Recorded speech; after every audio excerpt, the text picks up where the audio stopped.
Hey, Falcons and NFL fans, welcome to another episode of NFL Jocks and Pigskins with Tom Pollen, Chris Smitherin, behind the scenes producing. I'm Dave Holcomb. We have another really full show to get to today. Week 15 in the NFL, so it's your first playoff week in fantasy football. And of course, the NFL throws a curveball at us with all of the positive COVID tests around the league. Three games have been postponed and moved around, including originally today's Browns and Raiders game moved to Monday, and then two games that were supposed to be played tomorrow are going to be now played Tuesday. So we're going to talk a lot about the ramifications of moving those games. Tom, of course, has his picks against the spread and his prize picks. We'll see if any of that is impacted by this COVID movement, and we'll dive into how these postponements impact your fantasy playoffs and push to the fantasy championship. And of course, we've got Falcons talk as well. The Atlanta Falcons have a huge game. Every game moving forward is huge. Yep. Basically until they lose. It's a big game against a team that also is competing for that final NFC wildcard spot on the road. The Falcons playing in San Francisco, the 49ers. Yeah, absolutely. Right now, San Francisco is in, and the Falcons are one of 5 NFC teams that are 6 and 7. So it's a tight race to get there. And, it's must win from now on. They have to beat the 49ers coming up. Incredible that, the 49ers had that game controlled against the Bengals, and then Joe Burrow really did a great job of leading Cincinnati back and force overtime and almost won. If the Bengals win that game, we're talking about a 6-way tie with every team being 6 and 7 in the final wildcard spot in the NFC. That just crazy that it's so tightly bunched right now. It is. And, it might have something to do with that, that extra game too. You do have a little bit of extra wiggle room, a little breathing room. Technically, in previous years, the Falcons, we could pretty much count them out of it right now. Or maybe it's just there's a lot more parity. Maybe teams are a lot closer together this year. The talent might be a lot tighter as far as team rosters, and it's difficult to say because doing my picks, there are some weeks I feel like I have a handle on the team, and all of a sudden I'll get something completely different. Right. It's been a crazy year. Yeah, I think it has been one of those years. The extra game is, I think, playing a role. We'll see that as we get to that point in the season. The extra playoff spot, too, has a huge impact on the playoff picture, as expected. I think everybody knew that. But we're talking, 49ers would be the last team in at 7 and 6. And instead of having this 5-way tie at 6 and 7 and one of those teams getting in, if the Falcons beat the 49ers and we got a bunch of 7 and 7 teams in the NFC, again, without that extra playoff spot, it would only be one of those teams getting in. Instead, it's basically 2. Yeah, and the thing is, you got the Eagles are facing, I think, the Jets this week. So that's going to be a tough one. You look for the Eagles to win, look for the Vikings to beat the Bears. And it pains me to say that. Goes straight to the heart. But, Vikings should beat the Bears unless my guys come up and give them a sock in the mouth. Yeah, they played hard last week. Yeah, they did. Played hard. Yeah, they did. So, let's see.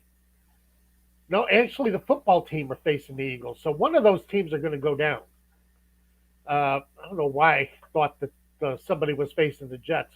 So either the football team or the Eagles, they're playing for their lives today. Tomorrow. And actually, that's one of the games that was moved. That's Tuesday. Is that Tuesday now? Tuesday. Yeah, that game is Tuesday. I'll be darned. Yes, it is. Okay. It's hard to keep up. Yesterday, I think you tweeted it that players are going out seemingly every 10 minutes, and it's very difficult to keep track. It's amazing. They have over 100 players in the NFL on the COVID list right now. Yeah. It's just difficult to keep track of. It's difficult to keep track of when making picks, when putting together these playoff scenarios. I look at it this way: you got Cleveland playing Tuesday against, Cleveland's playing Monday night. Right. Yeah. Then they have to go and play next Saturday. Now that's not very. Really, they play. Oh, so they had 2 Saturday games in a row. Yeah. They play Green Bay next week on a Saturday. So not very fair to the Cleveland Browns is now you've given them a short week. And I know, they've had a lot of players on the COVID list, but a lot of these players are also vaccinated, which means that they're asymptomatic. They don't have full-blown COVID. But they're on the list and quarantine because you don't want to spread it. But,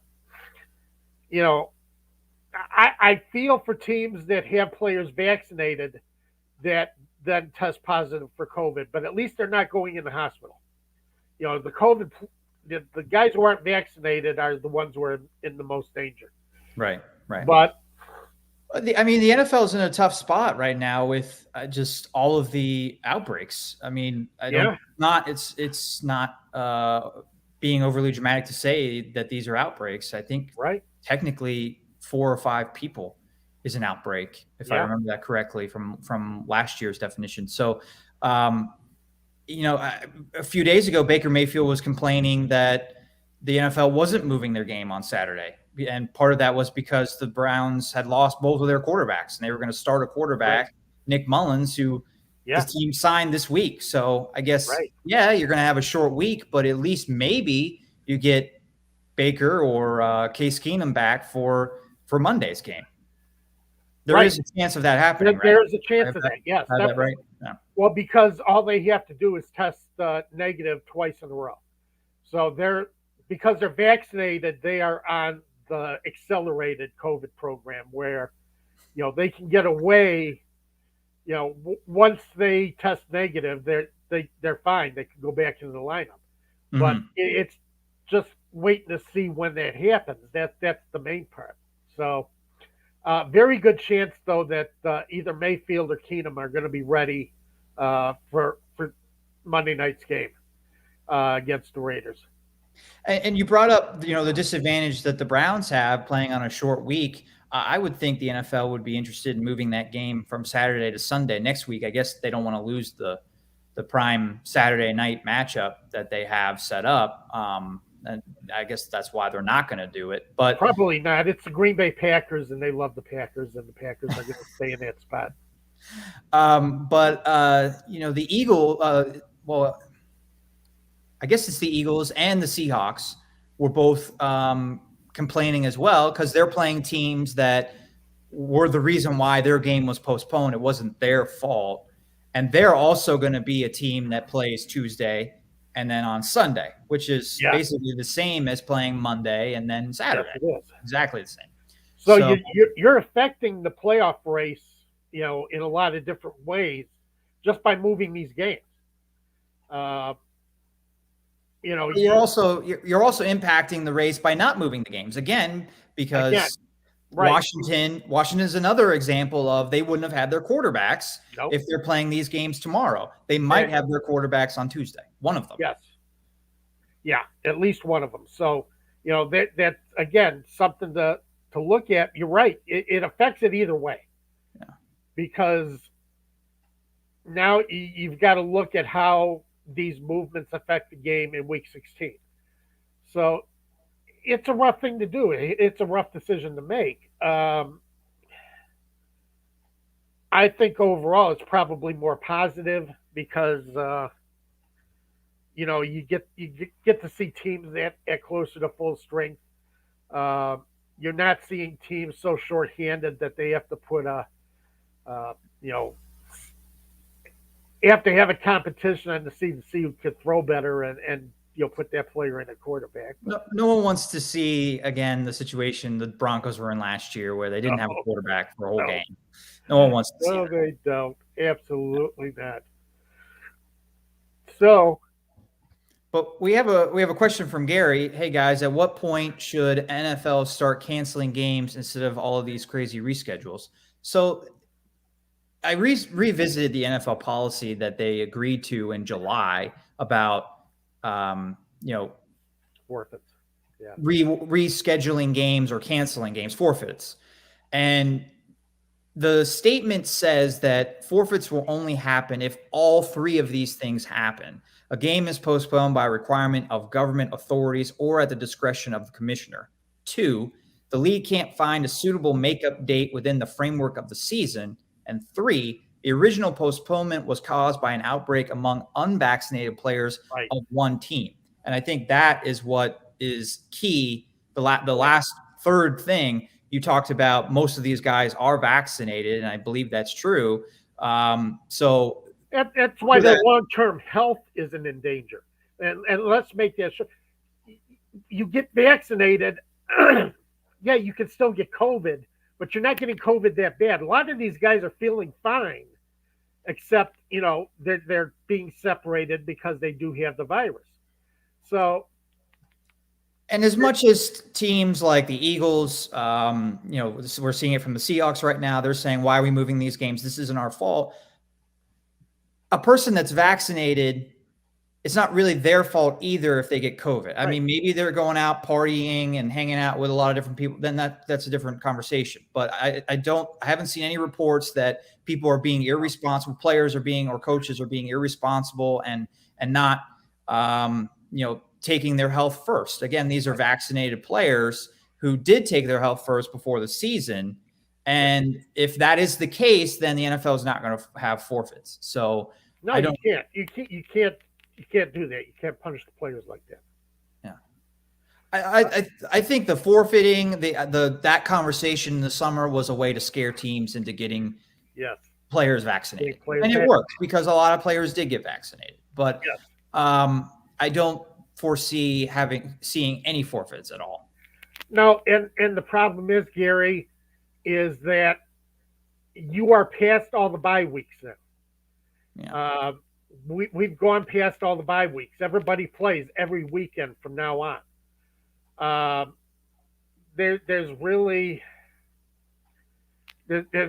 no convenient way to reschedule a lot of these games. There just isn't. To Gary's point, though, isn't that an argument for a forfeit, though, if there's no way to reschedule it? The problem is if these are unvaccinated players who are causing the problem, but they're not. Yeah. Okay. That's the thing. It's guys who did take care of themselves and still got it. Most likely are not going to pass it, or you can still pass it to an unvaccinated player, but they're not going to be hospitalized. Their health is not in danger because of the COVID, but you do want to keep it contained. So again, you can't use that as a basis for forfeit. Last year the NFL had the extra week built in case they needed to cancel games. They did not do that this year. They did not do that this year, right? And that's another problem. As far as protocol for a forfeit, Gary, neither team gets paid for that game. The players don't get paid. So again, though, I don't think we're going to have any forfeits. I don't think there's going to be any. I don't think there's going to be any cancellations either. I think another part of why we're seeing games moved right now, there are a ton of positive tests, and unless we continue to get more over the weekend, I think the NFL just wanted to move a few games. Yes, they had the player safety in mind as well, but I think the NFL has gotten a lot of heat this week because of all these positive tests, and they wanted to be seen by the public as doing something. So they postpone these games a couple days. But I don't think, unless there is a huge amount of positive tests over the weekend, these games aren't getting moved again. They're not. No, they're not going to. I don't believe so. I'm with you. And look, this isn't just an NFL problem. The NBA is running into this. The NHL is running into this too. This isn't just the NFL. The Bulls had 2 games postponed this week. The Blackhawks against the Calgary Flames, I guess Calgary had a big COVID outbreak, and they canceled that game, postponed that game. They're going to reschedule it. So the NFL is not the only league that's running into this problem. This isn't just something that because the NFL didn't require vaccinations or whatever, they're getting hit for it now. This is just a definite problem. This is all over. Yeah, all over the United States, really. All over the United States. Yeah, exactly. So I didn't mention our sponsor at the top of the show because we rolled right into things. Today's video is brought to you by Prize Picks, the #1 fantasy sports app out there, new fantasy sports app. It's really easy to sign up, get started. When you sign up, make sure you use the promo code ASU. That'll get you a 100% match on your first deposit. And we have a few picks coming up in today's show from Tom that will get you started. There's that promo code ASU. Yep. And stay tuned for Tom's picks a little bit later on, and that'll get you started. The ASU gets you rolling at first with the doubling your money right off the bat, and then Tom is hopefully going to double your money again with a couple of his picks. Let's do it. Yep, absolutely. But we're going to continue our conversation here about the impact COVID's having on the NFL, and I wanted to just talk briefly about the fantasy schedule, fantasy football. I know that's not as big of a concern as the playoff picture, not as big of a concern as the health of these players, but of course, at the end of the day, we love fantasy football, and COVID is going to have an impact on that. Those games that have been moved, if you haven't looked into this yet, and you're planning your fantasy matchup for the games today and then tomorrow, those games that have been moved still are going to count towards week 15. Right. So if you're in a first week playoff matchup this week, you haven't lost those games. Tom and I just explained why we don't think those games are going to be canceled. I guess there's always a chance of that happening, but don't think it's very high. They're going to play them, period. They are going to play them. So I think the biggest impact this week is going to be your waiver wire time. Yes. And every league is different, obviously, but almost every league I've ever been in, the waiver wire starts Tuesday morning. You make your claims, and then those claims go through. I have always played in a 24-hour window. So those claims go through early Wednesday morning. That will not be the case with games on Tuesday next week. So the waiver wire won't open up until Wednesday, and then those claims go open Thursday, which won't be a problem because the next week, week 16, starts Thursday night, and there's not much time, but you have a little bit of a window. You're playing Thursday before the Thursday night matchup. The issue is if you are in a league that takes 2 days for your waiver wire claims to go through. If it's normally you put them in Tuesday morning and you don't get them until Thursday morning. How many leagues would have that set up, though? I know that is a possible option, for commissioners. It's a possible setting option. So I don't think it's popular, but it's possible that there are leagues out there that have that. Okay. And if you are in a league that's like that, you have to make sure that you're not dropping a player that's playing on Thursday night for a player that is on the waiver wire, because the waiver wire claim won't go through, because that player will be locked when their game starts Thursday night, and your waiver wire claim doesn't go through until Friday morning. Yeah. What I really would do is I would ask your commissioner, if you are in a league that has a 48-hour waiver wire period, change the settings this week. Change it to 24 hours. Yeah, I agree. I think that would be a great way to do it. Because these are the money weeks. These are the times when everybody is fighting for those playoff spots, and there's money on the line. And when there's money on the line, you tend to get people who get very touchy about this. I would also say make sure. There's Bogey. Bogey likes that fantasy talk. Make sure that your player is actually playing. Make sure your star is on the field. because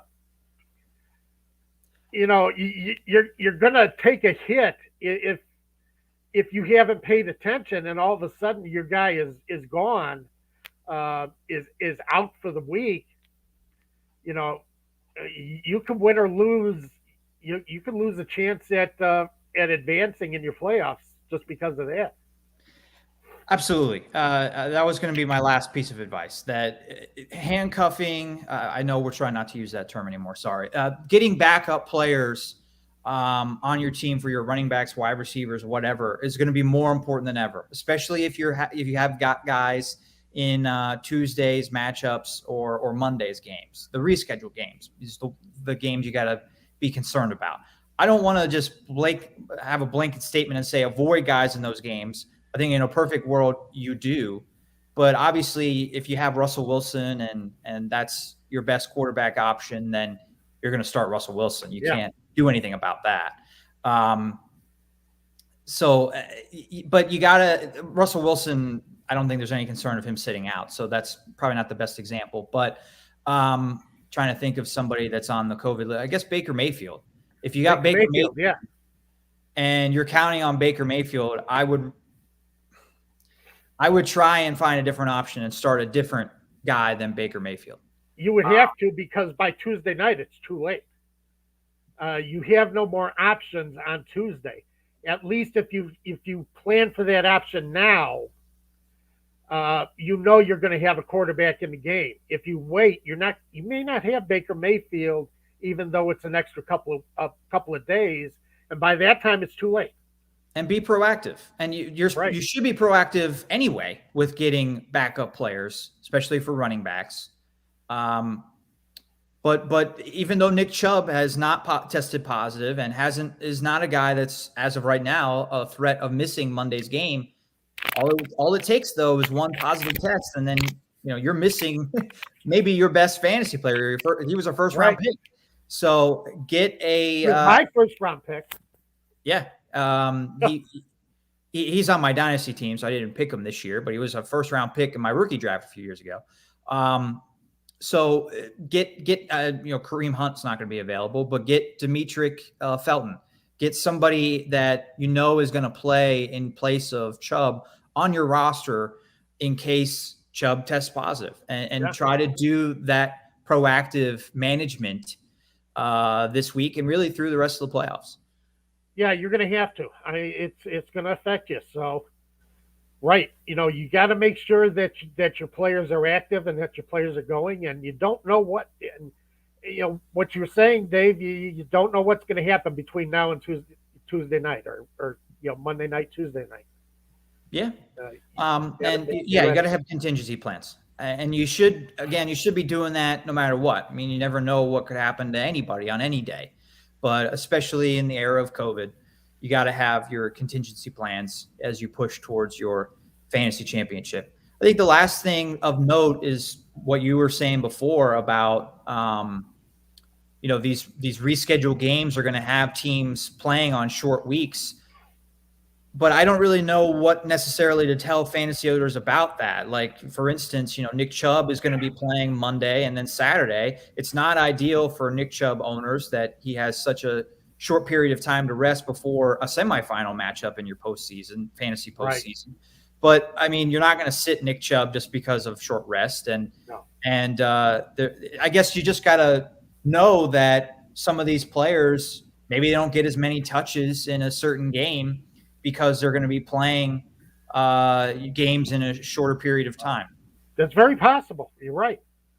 You might not see Chubb get as many carries this weekend as you normally would have. Bogey, come on. Well, I mean, it depends. I guess it depends on what other running backs they have available on Monday night. It depends what the score is. It always that score always impacts running back touches. But if you make it all the way to week 17, your championship game, the Browns have a very favorable matchup for Nick Chubb on Monday night against the Pittsburgh Steelers, one of the worst run defenses in the league. So Chubb will have a great matchup if you can make it to your championship round. And then he has extra rest because he's playing Saturday, right? And not until Monday night that Steelers-Browns matchup is January 3rd, I believe, Monday night, week 17. Yeah. So. And I've circled that game, not only because I'm a Steelers fan, but also because I've got Nick Chubb on my dynasty team, and I'm hoping that Nick Chubb brings home the championship in hopefully that's the last game of that week. I don't know. Maybe we'll have Tuesday games that week too, but hopefully that's the last game of the fantasy season, week 17. And we're talking about Chubb having not a outstanding game because he's playing my Steelers, but a decent game. A decent game where he wins me and a lot of other people fantasy championships. Yep. Yeah. Yeah. That's always the problem is, you have your favorite team, but you also got your fantasy team. You're like, well, yeah, I hope he goes off, but he can't go off too much. Right. Yeah. In years past, it was nice and easy. The Steelers had a dominant defense, just like, okay, I'm going to sit anybody against the Steelers. I'm just not going to play them. Exactly. And then I don't have this problem of having to root for them. But definitely not the case this year with the Steelers defense. So no. Well, we get to a couple comments here. Pantera has mentioned that Tom and I switched sides. I think what he means, am I on the left today? Yeah, you're on the left. I guess that Tom is almost always here first. And today I was here first, which is very unusual. I think that's why I'm on the left. Yeah. So, that's all it is, Pantera. Don't, the drugs are not kicking in yet. Don't worry about it. Gary has another question. Thanks for all your comments today, Gary. Let's talk briefly about Urban Meyer before we get into the Falcons. Oh, yeah. Urban Meyer, Gary asks, will he ever coach again in the NFL or college? NFL, no. No freaking way is he going to. No NFL team will touch him. I don't care. 50-foot pole. I don't care. They're not going to touch this guy. It's going to be social distancing taken to the max. I like that. So you would touch. What's the Grinch song? Is a 39.5-foot pole. So yeah. Theoretically, you can touch. I love the Grinch song. You can touch the Grinch with a 50-foot pole, just not a 39.5-foot pole. Right. But Urban Meyer, no, you don't want to touch Urban Meyer with a 50-foot pole. No, don't touch him. And college has different standards, and he can be the king of his college campus. And I would not be surprised if somebody does decide that they want Urban Meyer to, kind of put a charge into their college program and, however he does it. I'm not going to say anything about that, but Urban Meyer, I think, will coach again in college because I think there are plenty of colleges that, in the Power Five that have no standards and will take it, and we'll have no problem with taking him. He doesn't have to. He's got a 5-year deal. He's going to get paid for another 4 years, so he doesn't have to coach again. But I think he'll coach in college again. Unfortunately, there's probably going to be some broadcast company that picks him up because that's what he was doing before coaching the Jaguars. And we'll put him on TV, keep him in the spotlight until he finds a job that he loves in college. That's probably what's going to happen. Right. I think it's interesting, though, that he gets fired now, and I'm happy about this. If he had gotten fired when he should have been in October, or even 2 or 3 weeks ago when we saw that clearly this wasn't working, he would have been available for interviews with Notre Dame, USC, LSU. And I just wonder if any of those schools would have loved to have gotten him instead of who they hired. I know Urban Meyer has publicly said that there's nothing better. I'm paraphrasing what he said, but he basically said Notre Dame is the best job in college football. So, and that's not a job that's available very much. LSU and not according to Kelly, but right. Yeah. Kelly is a whole different story there. Right. But, Notre Dame's not a job that's open very much either. USC seems to be open every 3 years. LSU is open quite a bit. So Meyer's opportunity to get what he considers the number one job in college football, maybe the number one job in football, according to him, his chance to get that was a month ago, this offseason. Right. and he didn't get it because he was fired 2 or 3 weeks late. I find some joy in that, not being an Urban Meyer fan. Dave, that's great. I love that. Yeah, so I Dave, can't. Dave throwing a little shade. That is nice. Yeah. Well, we could go through the list of disasters that the Jaguars have gone through in the 11 months of the Urban Meyer tenure. And it's terrible. And look, I'm not somebody that likes to gloat when I'm right, because as a sports broadcaster, we're wrong a lot, because nobody can be right all the time when it comes to sports. So don't gloat when you're right, because you're going to be wrong just as much. And I don't want anybody pointing out when I'm wrong, because, who likes that? Right. But we were on this from the start. We said that Urban Meyer would be a disaster. Yep. And he was even more of a disaster than what we said, which is just truly, truly amazing. Folks, check out the shows before the season started. I think my hot take was he would not last 3 years. He did not last one. Didn't last one. He lasted 13 games. I don't think everybody expected it to be quite the train wreck that it became. I think maybe people, and I count us both in that, felt that he might have been overmatched, but not that it would become the complete train wreck where he was criticizing coaches, kicked Josh Lambo when he was taking the stretching, bench James Robinson, and it became You didn't even mention, not going back with his team after the Thursday night game, because he wanted to spend time with his grandkids, and then he's out, out partying, out partying, dancing with young women. He hired that strength coach who was controversial because of comments that he made. He tried to make Tim Tebow into a tight end. Yep. The list goes on and on and on. And like the average thing that he did, like trying to make Tim Tebow a tight end, that would have been if anyone had done that, that would have been highly critical, probably the worst decision any other coach would have made this year, if any other coach made that decision. Yeah. And that is Urban Meyer's like 5th biggest mistake this season. Yeah, right. That doesn't even make the top 5. So it's just, yeah. It's awful. He was terrible.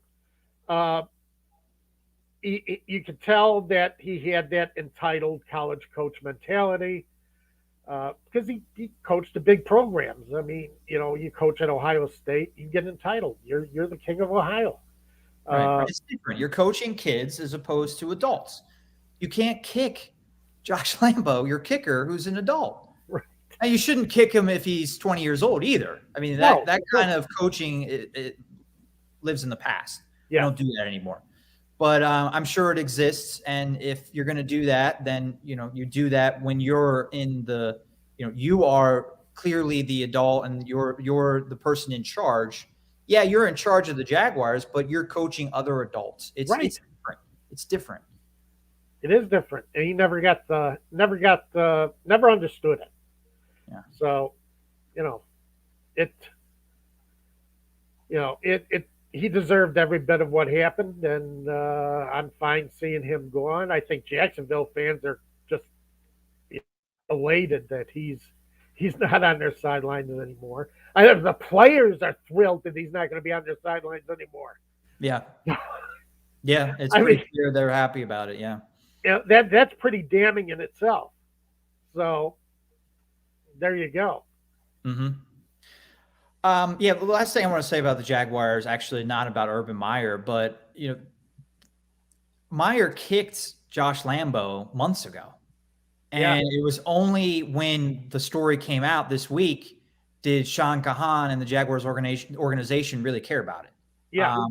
Either A, they didn't care about it, or B, Sean Kahan didn't know about it. And both of those are issues. He might not have known about it because it just didn't come out. There was a lot of stuff that did stay in the locker room and leaked as the season's going on. And, Urban, his last press conference said he was going to get those leakers too. So, but,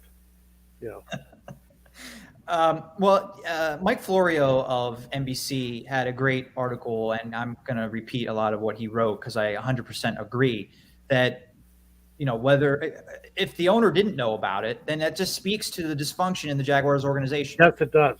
The owner needs to know about a kicker being kicked by your head coach. So whoever the person that didn't leak that story to the owner, I mean, he should be fired. I mean, he should have immediately told the person in charge of the entire organization, hey, the head coach is doing this to players. Right. And that apparently that didn't happen. Or Sean Gahan knew about it and didn't care, which is just as bad. But clearly there is dysfunction in the Jaguars organization, and it goes beyond Urban Meyer. It goes all the way to the top, to the ownership. And that is why this team, this organization hasn't been able to. They had one great season in 2017, went to the championship game. It looked like they were going to start ascending to being relevant, and they're back down to the bottom of the NFL. And hopefully Urban Meyer hasn't ruined Trevor Lawrence to the point of where he's not going to be the guy that we all thought he would be out of college. I don't think he's ruined Trevor Lawrence. I think Lawrence actually would probably play a lot better now that, he doesn't have Urban Meyer over his shoulder. Lord only knows what happened in the locker room with Trevor Lawrence and Urban Meyer, and how Urban Meyer handled him and how the offensive coordinator. I would say the offensive coordinators probably tried to step in between Lawrence and Meyer as much as possible. But, I think Lawrence is actually, you could start his development. He's basically day one now. Let's see what he can do. The kid has confidence in himself, and as long as he has confidence in himself, as long as that's not broken, I think he's going to be okay. Yeah. I'm not saying that his confidence necessarily is broken. It's just a lot easier for us to say, okay, it's day one now for Trevor Lawrence. I mean, he's looking at his stats and he sees a 4 interception game. I think that was last week or the week before. It's hard to keep your confidence level up and just say, oh, okay, I'm starting fresh now. That's what he's got to do. And I think he has the capability to do it. It's just a hard thing to do. Is all I'm saying. It is. It's very hard. It's not going to be an easy thing, but I think it's something he can accomplish. And I look forward to seeing what Trevor Lawrence can do now moving forward. Because I think as long as Urban Meyer was there, Trevor Lawrence was going to be a train wreck. I think I would expect Lawrence was probably second guessing himself so much that now he can actually go out and play football. And that's what you want to see out of any player is quit thinking so much, quit thinking about what the coaches are thinking about you, what everything else is going on around you. Just play the game. And I think that's going to be a positive for Lawrence. I really do. I think so too. Yeah. And, this, to end the last 4 or 5 weeks, the Jaguars have nothing to play for clearly. And maybe Lawrence will just let it loose, play a little bit, more carefree, which can be a bad thing. You throw more interceptions, but who cares? I guess might be the approach that the Jaguars have with Lawrence the rest of the season. Well, one of the things I like about the fact that, Urban Meyer is gone now is James Robinson is actually going to start getting the rock as the running back. And that's going to open up a lot of possibilities on offense. So, instead of benching your best running back, arguably the best player on your team, he's going to get a chance to now go out and do what he does best. Yeah. And that's going to help Trevor Lawrence open up some opportunities for him. So I see nothing but positives coming out of this. Yeah, I think so too. And, actually, I would have liked Urban Meyer to stick around for a little bit. I've got the Patriots defense on my fantasy team, and the Patriots are playing the Jaguars week 17. I'm hoping to be in the championship game, and I had that circled as a very, very juicy matchup. It still might be. It still is. Patriots defense against anybody is a good matchup. Right. Yes. They got one of the best defenses in the NFL right now. That's the way it is. Yes. So it might not matter who's coaching. It's a rookie quarterback against Bill Belichick, and that's a nice matchup. But with Urban Meyer there and James Robinson on the bench, I would have liked that. I would have liked that a little bit more. Oh, it would have been a disaster. It would have been great for you. Right. Not so good for Trevor Lawrence. You might have scored 20 points just on defense special teams in that game. But yeah. Oh, at least 20 points. The Patriots, my dynasty league is very defense heavy emphasis on that position. Oh, okay. And with the shutout the Patriots had over the Falcons, they had 35 points. Wow. Yeah. Man, you really are. You do put a lot of weight on defenses. A lot of fantasy football leagues just don't do that. I didn't make the rules with that league. I would prefer defenses not like if you have a 35-point performance from your defense, like that's hard to catch up with. That's hard to overcome. Yeah. Right. But that's the way the rules are in my league. So I try to use them to the best of my advantage. And yeah, you got the best defense to do it with. So this is last 7 weeks for the Patriots. They scored 0 points against Dallas in week 6. And since then, in my dynasty league, they have 17 points, 12 points, 24 points, 18 points, 31 points against the Falcons. So 31, not 35, 24 points and 11. Wow. That's amazing. That's something else.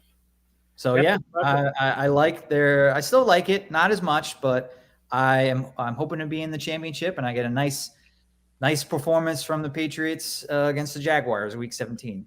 I think you'll get that. No matter what, I think you'll get that. I think the Jaguars all of a sudden became a little bit of a tougher opponent, but they're stepping up in weight when they're going up against the Patriots.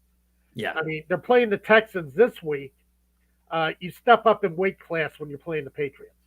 And that's the problem. That, even with a more positive team attitude, that only goes so far when you're playing talent. Right. Yeah. Yeah.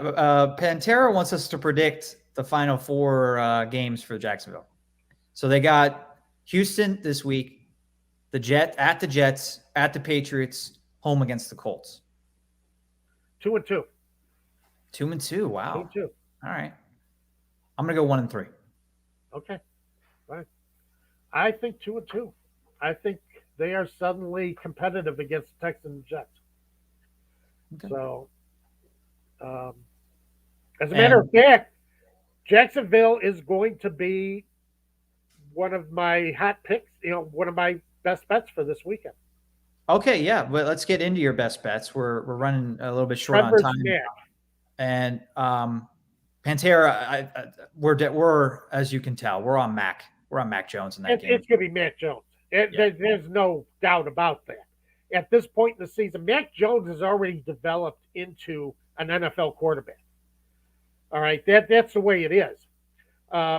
Around week 6, week 7, before that, the Patriots kind of led the league in field goals, and especially field goals inside the 20. They were not getting the ball in the end zone. They started getting the ball in the end zone. So, and that's part of the maturity of Mac Jones. And Mac Jones right now is an NFL quarterback. So, you take the rookie designation off of him and just say, forget rookie quarterback. He's the quarterback. Trevor Lawrence has got to start growing from here. He wasn't able to grow from week 1. Mac Jones was. Well, we only have about 15 minutes left in our show. We got quite a few. What happened to the show? Yeah, got quite a few things left to get to. Let's do your picks first, and then your prize picks. Today's video brought to you by Prize Picks, a top fantasy sports app out there, one of the top. Yeah. We plug it every single week. We love it. Download Prize Picks. Get started today. Use the promo code ASU for your first deposit. With that promo code, you get a 100% match, and that'll double your money. And then Tom's hoping to double your money again with some of his picks today. So we'll get to your bets against the spread, then your prize picks, and hopefully we end today with a little bit of Falcons talk. Yeah, I think the Falcons are worth talking about. And I'm sorry, Falcons fans, that we haven't gotten there yet. Just so much going on this week. But I think we definitely need to talk about a few things with the Falcons, positive things. So my first pick is Dallas minus the 10.5 against the New York Giants. The Giants are kind of in free fall now. And while Dallas has been struggling since Dak Prescott came down with his calf injury, I don't think that's going to hurt them as much against the Giants this week. I think Ezekiel Elliott will have a pretty big game. So I do like Dallas minus 10.5. Also, just to mention, I am 6-0 on my best bets for the last 2 weeks. So, I've given you 3 picks every week. The last 2 weeks I've been perfect. And if you want to see more of my picks, go to footballfromatoz.com and you will see all of my Nostradamus predicts. And I am over 500 for the season picking against the spread. So I really hard to do that. So I'm feeling very good about that. My second game, again, I like Jacksonville giving the 5 points over Houston. Because, again, I think Jacksonville's going to go. Wow. I think Jacksonville goes into this with a whole new mindset. And I like that. And I think James Robinson, the fact that James Robinson is going to be on the field the entire game and is going to get the ball and is going to have a chance to impact this game, I like. Davis Mills, starting quarterback for the Houston Texans. Unfortunately, I'm not a big fan of Davis Mills. Sorry, folks. I'll take that one. And I just having a hell of a time coming up with third pick here. Again, because of the COVID regulations. But I do like the Buffalo Bills. They're given 10.5, but I do like them coming back against the Carolina Panthers. Because I think the Carolina Panthers are really turning into a mess with their quarterback situation. Oh, it's a disaster. It is. Cam Newton. The thing is, I don't think Newton played all that terrible. He did have some bad passes that make some poor decisions. He had some drops too. And I think that Carolina team is really starting to come apart. And I think the Bills are, the Bills almost came back to beat the Chiefs last week, and I think they're going to cover Buccaneers this week. Buccaneers, yeah. So I do think they come back and win this week. Yeah, I picked Buffalo over the Buccaneers last week and got beat on that, but man, that was a heck of a comeback by them. It was. I'm shaking my head at Matt Rule, another college coach that I wonder how much longer we're going to see him in the NFL. It can't be. He's in over his head. That's just it. His teams start off hot, and it seems like, the last couple of years, the Panthers have faded by the week. By the time they get to the end of the season, they're gone. There's nothing there. So I do like the Bills playing the Panthers, giving up the two double-digit spread. As far as prize picks, I was looking at prize picks, and a little tough to go, but I do like Jonathan Taylor today to break 92.5 yards. And because I got it right here. Let's see.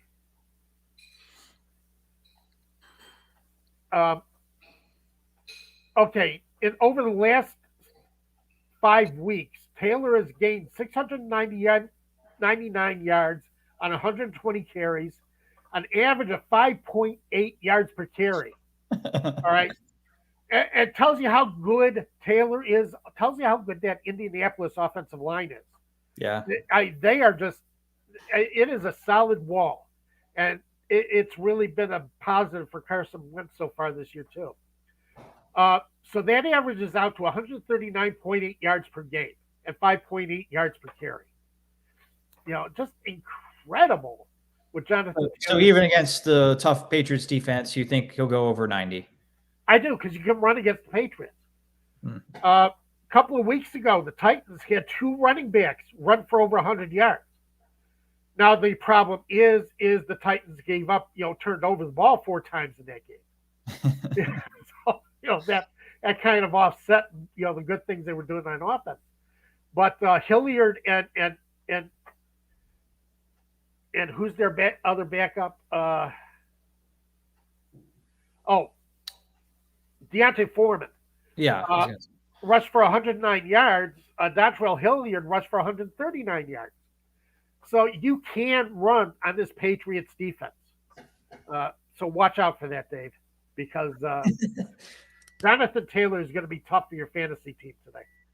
I've got a different. Well, I'm on a bye week for my dynasty team. Okay.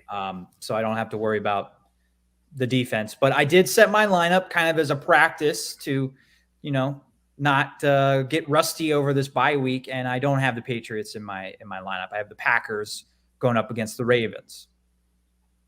Okay, that's a good one too. Yeah. Because the Ravens are having all kinds of problems. Yeah. Lamar Jackson just doesn't seem to be as consistent as he's been the last few years. He's been having problems. So, but a second pick, and these are both for today's game. Michael Pittman, receiver for Indianapolis, 51.5 projected receiving yards. Take the over on that. So, because I think Pittman's going to get the opportunities with the Patriots concentrating on trying to stop Taylor. So I do like Michael Pittman. And take your third from there. But take those 2, and I think you got a great chance of coming out with some money. Awesome. Okay. It's interesting. We tout how great the Patriots defense is, and then you pick 2 players against the Patriots. But sometimes that's how it works out, right? Yeah, well, as I say, the Patriots defense is great. Mm-hmm. They rush the quarterback outstanding. They get to the quarterback. They're going to get to Carson Wentz. They have a great secondary.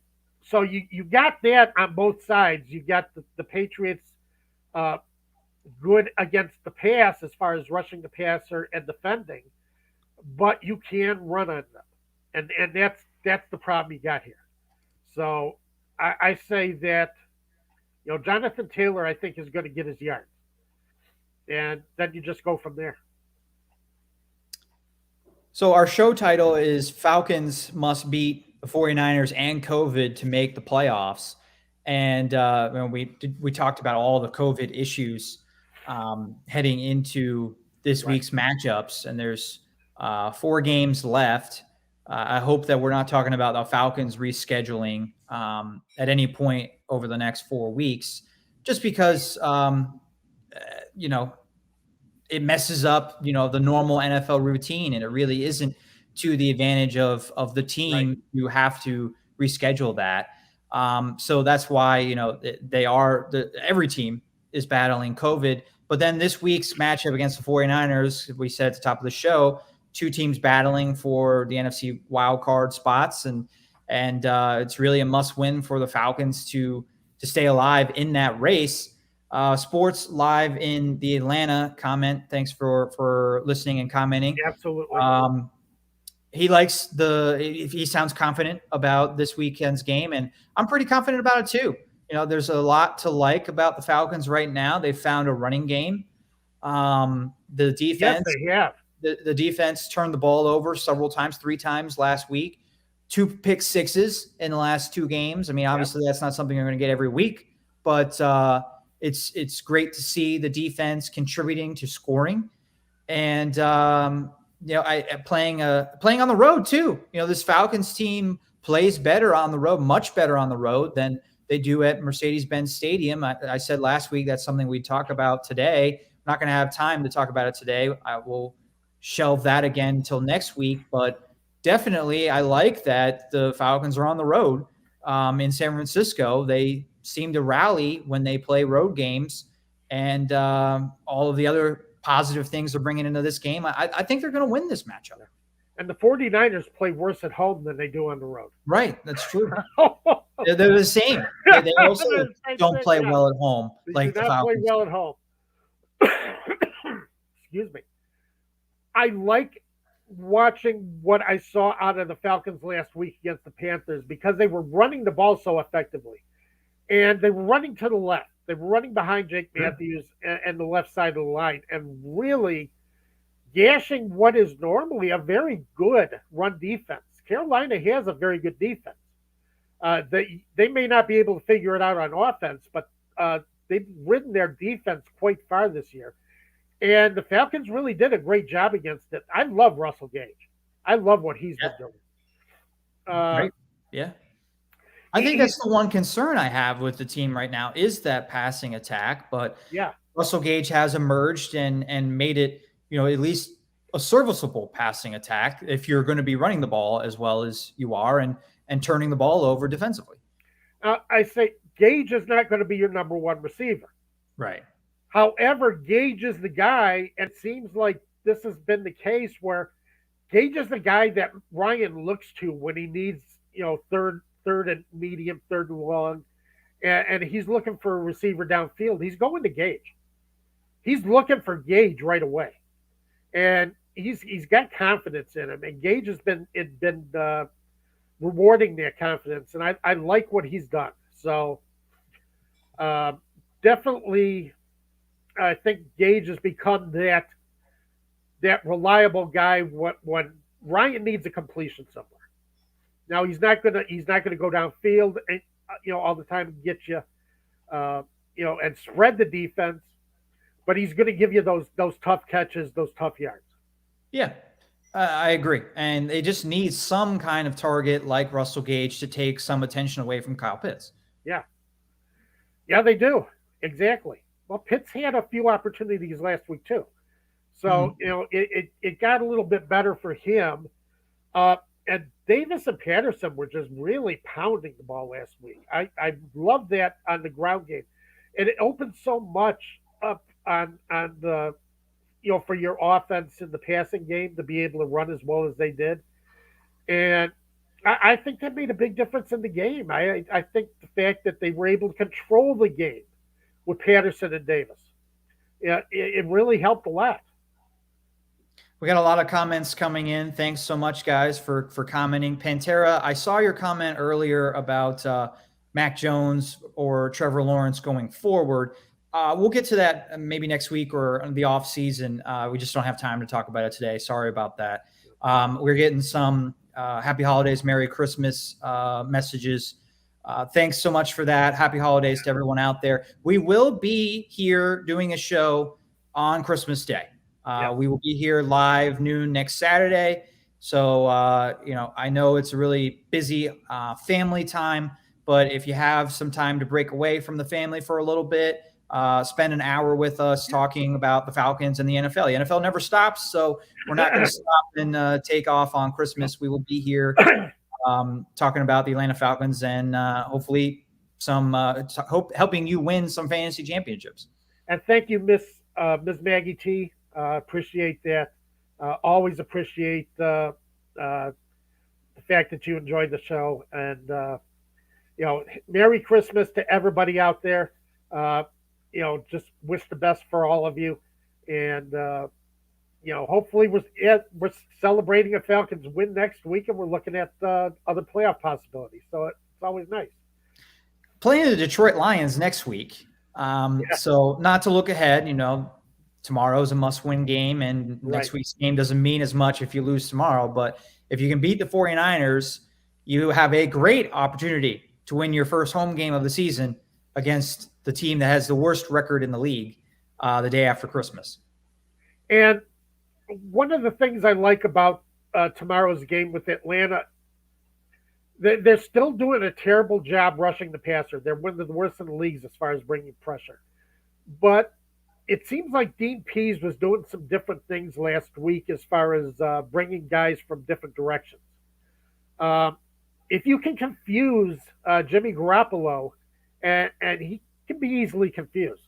So if you're bringing guys from different directions and from different areas, and Pease did a lot of that last week, and I think it really made life miserable for Newton and Walker with the Panthers, and I think it could make life miserable for the San Francisco 49ers.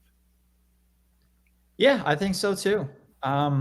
Yeah, I think the Falcons found a formula last week against Carolina, and I think a lot of it translates against San Francisco this week. Yes, so do I. I really do. I'm looking for positive things out of the Falcons tomorrow.